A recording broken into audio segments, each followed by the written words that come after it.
Thank you for your discussion post, Blake.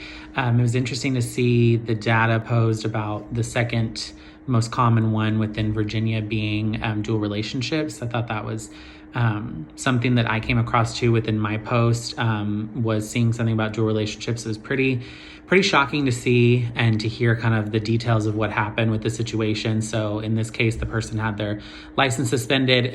Interesting to hear that they did kind of, I guess, in some way have some self-awareness and some accountability after the fact to at least say, like, I'm not pursuing this field anymore. Maybe finally recognizing that impairment, but way after the fact of, violating all these ethical guidelines. So that was interesting to see that in relation to, what it could be, what could be that tie-in that these dual relationships form so easily. And so a couple things that I thought about was sometimes I feel like people in this field, it's like kind of that saying, those who can't do, teach.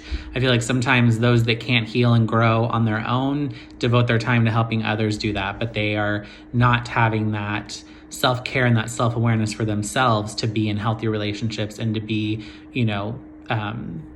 doing positive things that are going to help them improve and not, be stuck in ways that are ultimately going to hurt other people.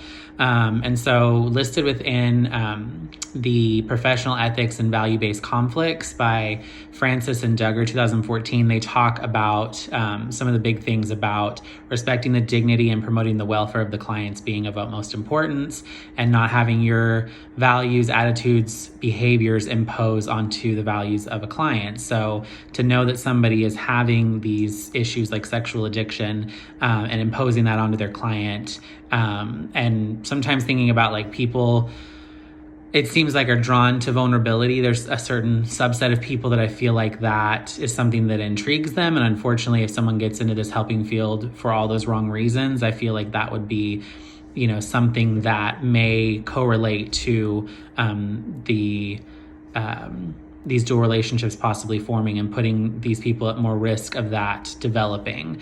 So I think that's kind of an interesting thing. The power imbalance. I think that's another interesting thing. I would like to see maybe some statistics on how many male counselors versus female counselors enter into the dual relationships.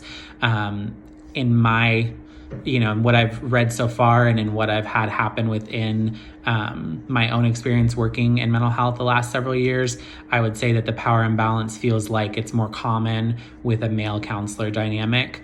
But that might be something I look into and research more. But thank you. It was really interesting to see the contrast and the comparison with your state compared to the state that I looked up info for.